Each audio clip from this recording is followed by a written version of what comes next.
Voilà, bah écoutez, il est 11h30, précise. Bonjour mesdames, bonjour messieurs. Bonjour à tous. Nous sommes ravis de vous accueillir à cette nouvelle webconférence. Soyez les bienvenus. Alors aujourd'hui, le sujet que nous allons traiter est un sujet que nous qualifierons de stratégique, à savoir le recrutement, et l'annonce aujourd'hui donc de BotSearch, qui est notre marque de recrutement, avec une thématique qui est de dire, au-delà du recruter, pardon, la volonté également de vous apporter de la valeur. En tout cas, c'est ce qu'on va essayer de vous démontrer. Alors, pour traiter ce sujet, alors attendez, j'ai un petit problème avec les slides. Alors, bien entendu, vous pouvez à tout moment poser des questions via le chat. Alors, si c'est des questions d'ordre technique, je ne vois pas bien, ou le son n'est pas bon, Annie, ce sera un plaisir de vous répondre. Pour toute autre question, donc, on s'attachera bien entendu avec Véronique, que je n'ai pas encore présentée, de vous répondre. Voilà. Alors, justement, je vais vous présenter maintenant Véronique. Donc, je suis accompagné donc, de notre experte de ce sujet-là, qui est Véronique Galéan. Véronique Galéan est directrice de projet chez Amplitude, en charge du département recrutement et mobilité. Cela fait plus de 20 ans, alors je ne dis pas, mais en tout cas, ça donne de l'expérience. Cela fait plus de 20 ans que nous faisons du recrutement chez Amplitude et que Véronique, d'ailleurs, chasse des profils difficiles à attraper, puisque c'est aussi la thématique, la complexité des profils à recruter. Elle a donc une expertise très opérationnelle sur le sujet. Alors Véronique, pour lancer la conférence, j'ai une première question. Comme je disais, cela fait 25 ans qu'Amplitude fait du recrutement. Pourquoi lancer une nouvelle marque aujourd'hui, BotSearch, et que signifie-t-elle? Alors, le but pour nous, c'est d'arriver en termes de chasse à nous démarquer des autres prestations de notre société, formation, coaching par exemple. Et pourquoi Urban Search? Le but, c'est d'aller en fait au-delà, plus haut, plus loin que la démarche pure de recrutement pour arriver à trouver non seulement la personne qui va tenir le poste, mais qui va vraiment le tenir au mieux et qui va apporter une vraie valeur ajoutée à l'entreprise. Que tu vas essayer de nous démontrer, Voilà. en tout cas. Très bien. Alors, c'est très clair. De quoi vas-tu nous parler aujourd'hui? Alors, nous pouvons organiser, on va dire, en trois grands points. Donc, d'une part, voir quelle est effectivement la force de cet investissement en termes de recrutement pour l'entreprise. Voir ensuite que, certes, il y a des compétences techniques très précises qu'on nous demande dans les profils des candidats, mais que c'est surtout finalement un tempérament, une personnalité avec des motivations très précises que le client nous demande. Et puis, nous verrons aussi comment nous pouvons, chez UberSearch, faire la différence et arriver à bien contribuer à votre stratégie. Très bien. Donc, c'est l'agenda du jour. On va commencer par le premier point, un investissement fort pour l'entreprise. Alors, excuse-moi du jeu de mots, mais est-ce que tu n'as pas un peu fort?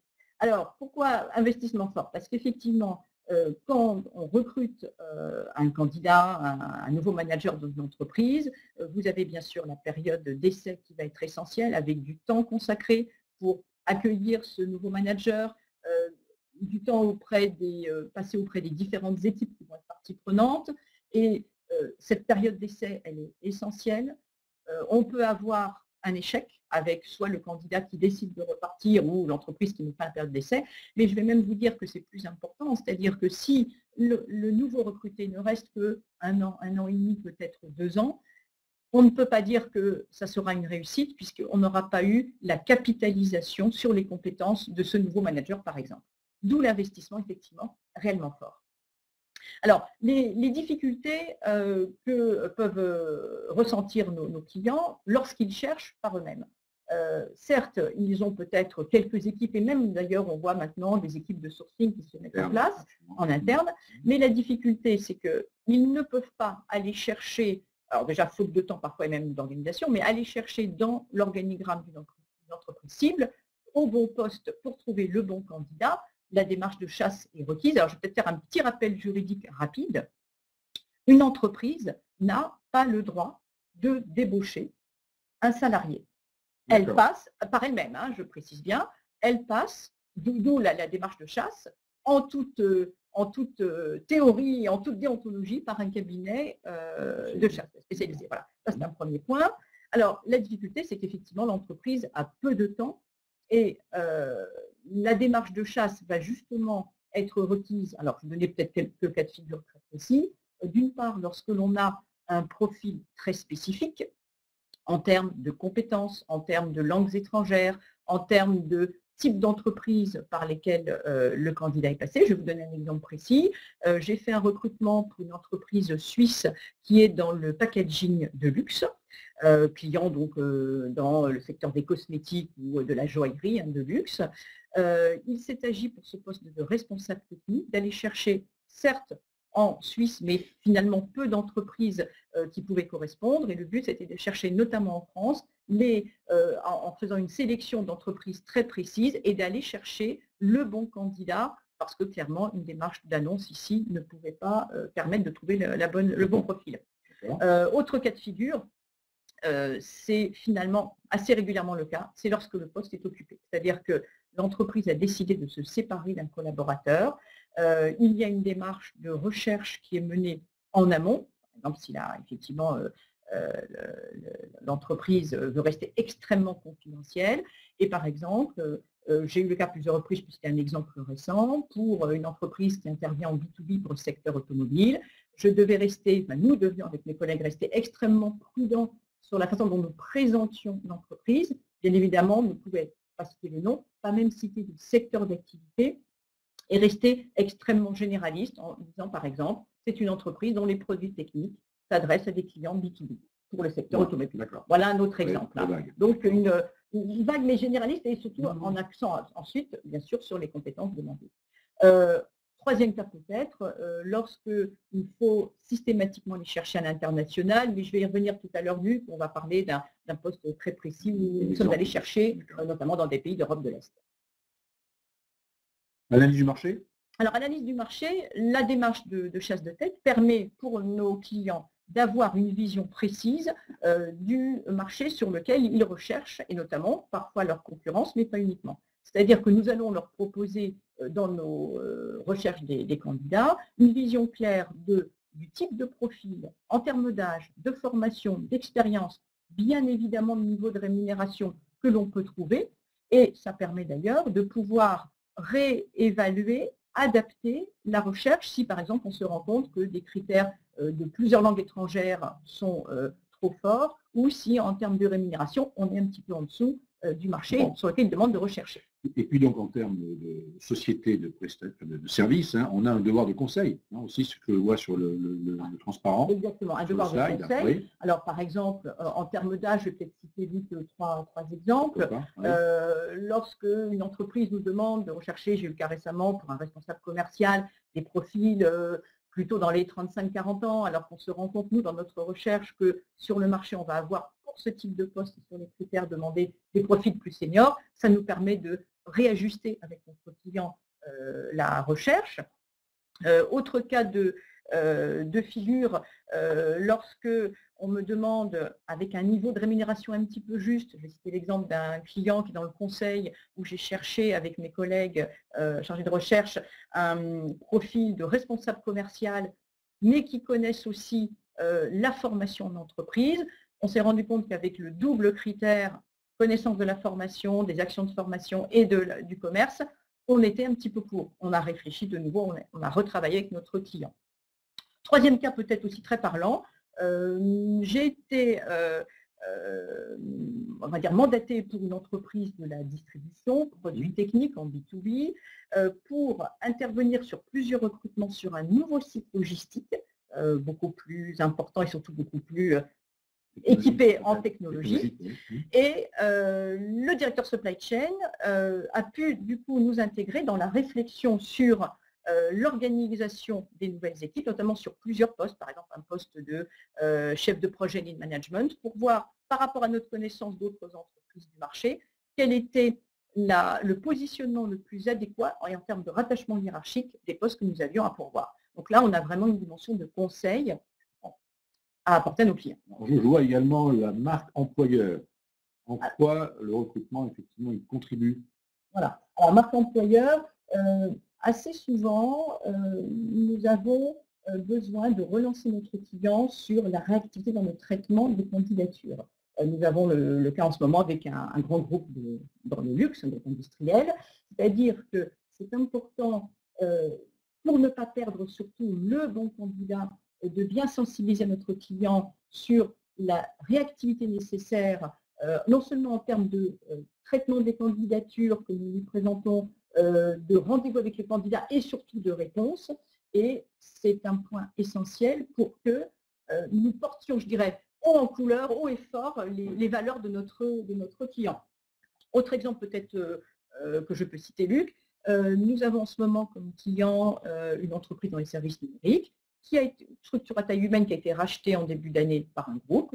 La DRH nous demande d'être très vigilant sur les remarques que peuvent nous faire les candidats potentiels. Est-ce que ce nouveau groupe va être plutôt une force pour faire avancer, donner plus d'atouts à l'entreprise? Est-ce qu'éventuellement ça peut être avec une connotation plus mitigée?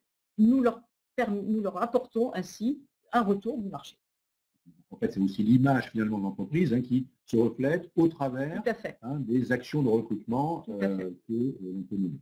Très bien. Alors, bon, je comprends mieux maintenant le terme investissement fort, surtout si la marque employeur est en jeu, ce qui est extrêmement important. Alors, moi j'ai une question, on va dire, aujourd'hui.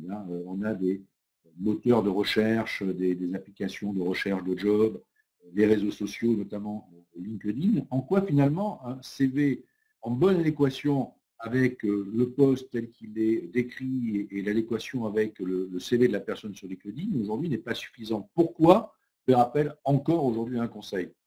Alors, parce que de plus en plus, nos clients nous demandent certes des compétences techniques, mais surtout un tempérament, une personnalité. Et dans notre démarche de chasse, nous allons consacrer du temps, pas uniquement au déroulé du parcours et des compétences techniques que peuvent apporter les candidats, mais de bien travailler sur l'adéquation avec les points de personnalité et de tempérament que nous demande l'entreprise. Et ces éléments, c'est-à-dire le savoir-être, sont finalement presque plus importants. Alors, je peux donner quelques exemples. L'adaptabilité.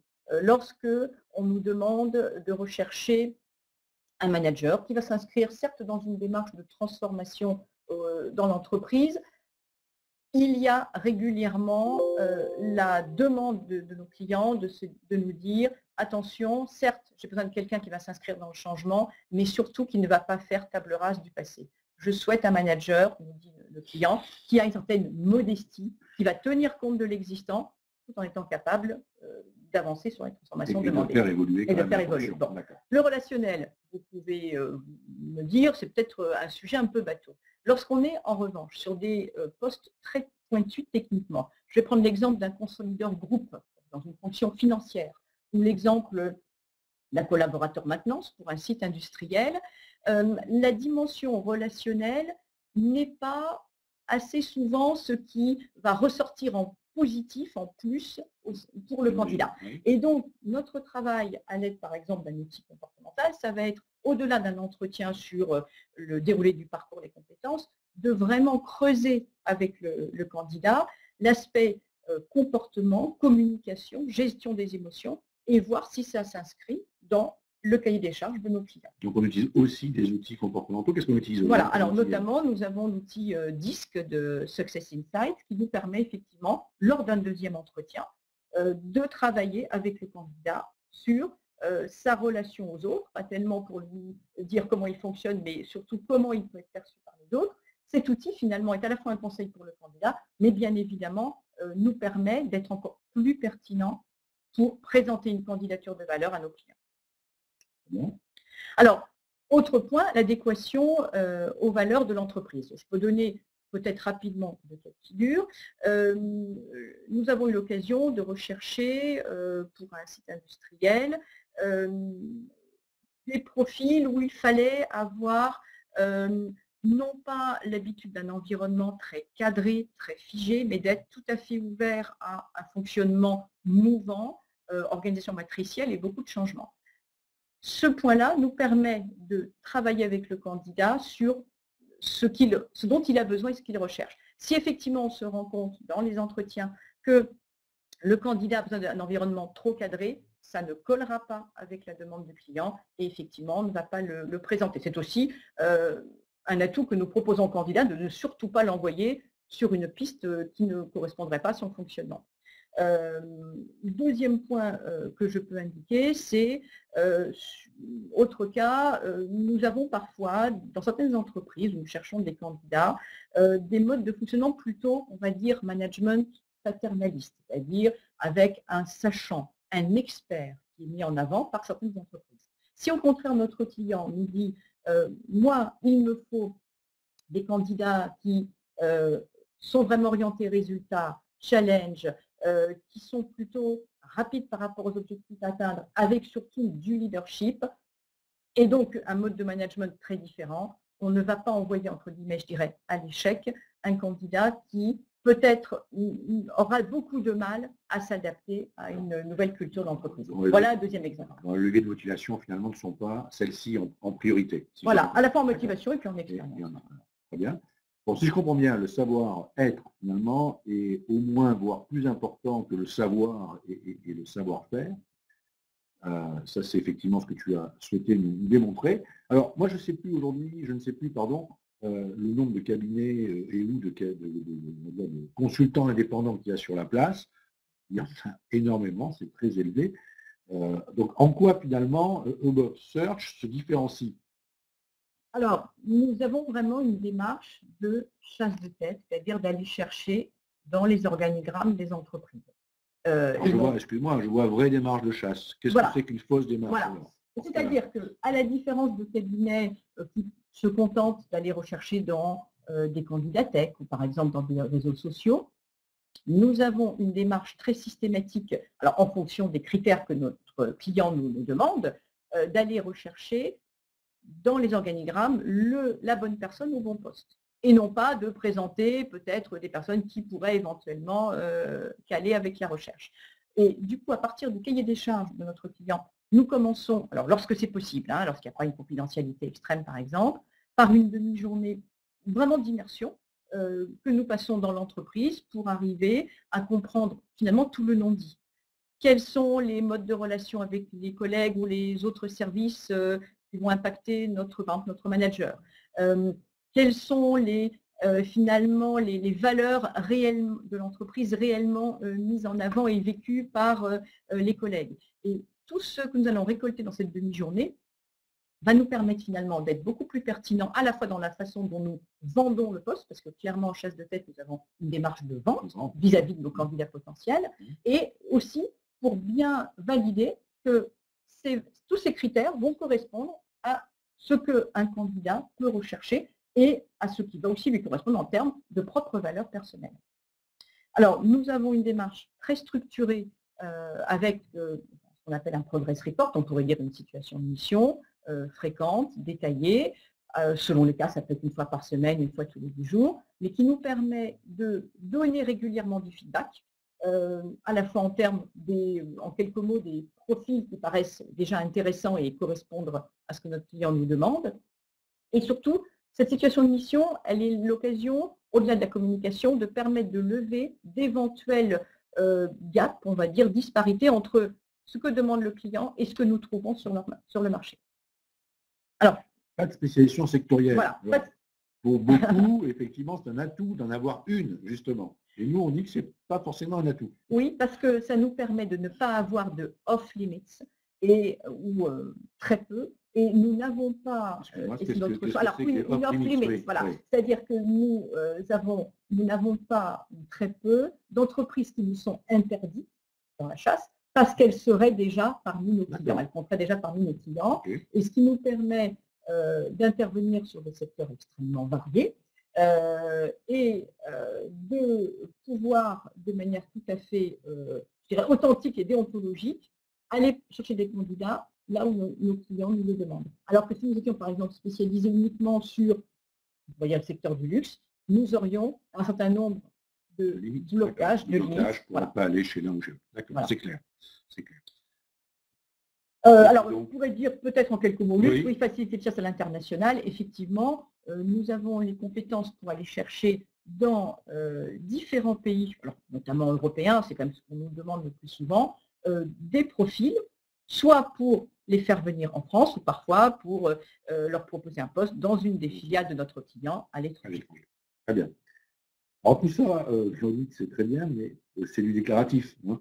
On te croit volontiers, mais est-ce que tu aurais un ou deux exemples, justement, de missions complexes réussies et surtout comment on y est arrivé? Tout à fait. Alors, je peux peut-être vous donner un premier exemple qui est assez marquant parce que vraiment complexe. Donc, pour on va dire un groupe du secteur de la chimie, la recherche d'un responsable R&D en isolation thermique par l'extérieur. ITE. Alors, profil voilà, très pointu, pour lequel il a fallu aller chercher non seulement en France, mais aussi dans d'autres pays européens, notamment des pays d'Europe de l'Est, comme la Pologne, la Hongrie, parce que pas tellement de compétences en France et pas tellement d'entreprises qui sont dans ce métier-là. On s'adresse au secteur du bâtiment. Du coup, il a fallu, alors, en collaboration aussi avec notre client, élaborer déjà une liste très précise d'entreprises cibles, puisque là, c'est vraiment de la chasse, je dirais, pure et dure. Hein. Clairement, les candidats tech ou les réseaux sociaux n'étaient pas suffisamment pertinents.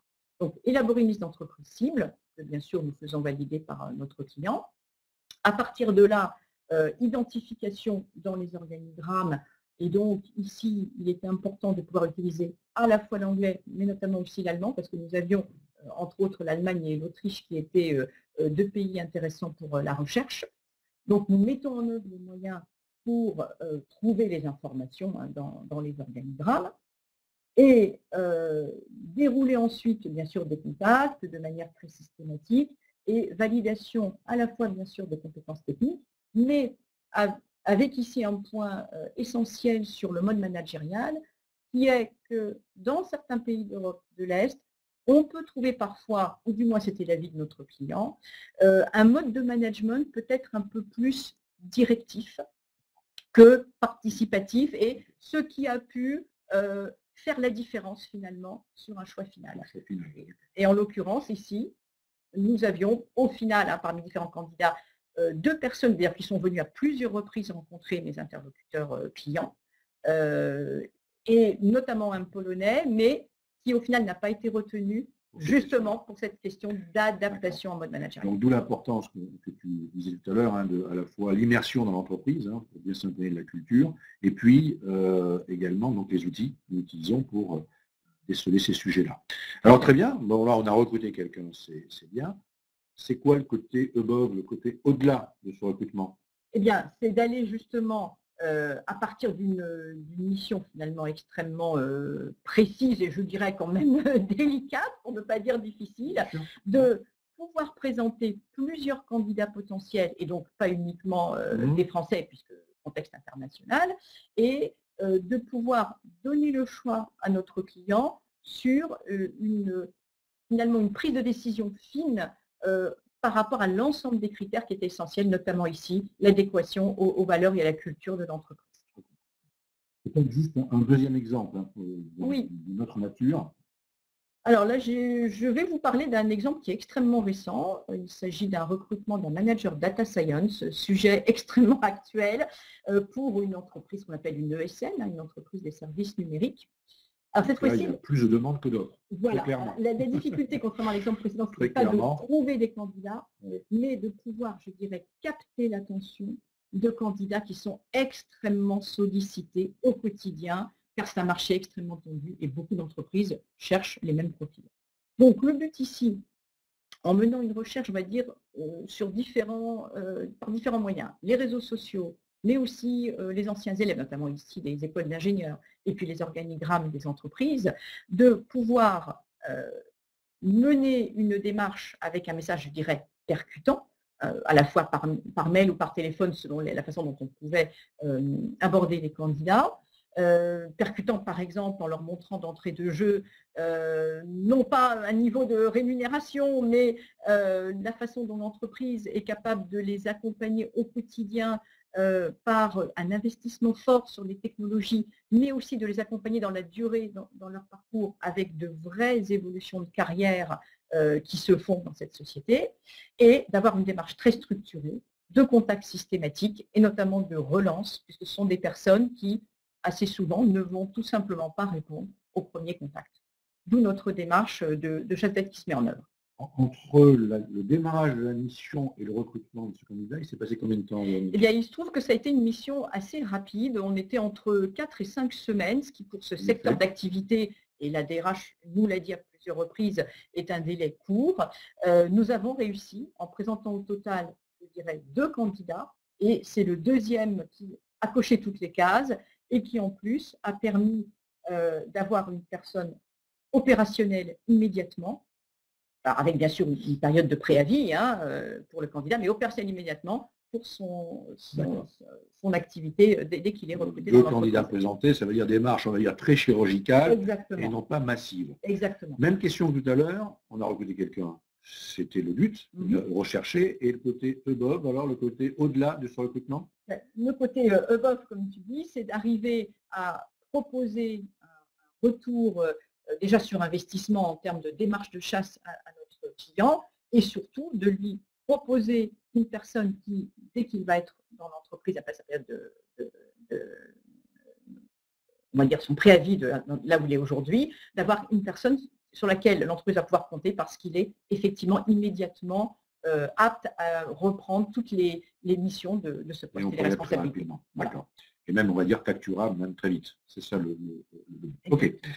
Bon, écoutez, ces exemples me semblent, en tout cas, moi, très parlants pour argumenter ce que tu disais. Donc, Above Search existe depuis combien de temps et comment peut-on en savoir plus aujourd'hui? Alors, c'est une marque, vous l'avez compris, d'amplitude que nous avons mise en avant depuis quelques mois, donc c'est assez récent. Vous voyez ici, mais vous pouvez le retrouver sur notre site internet, vous voyez ici une présentation de à la fois notre démarche structurée en chasse de tête et d'ailleurs quelques exemples, cette fois-ci que nous citons clairement, par rapport aux clients qui nous font confiance, donc avec d'ailleurs des exemples précis de missions réalisées.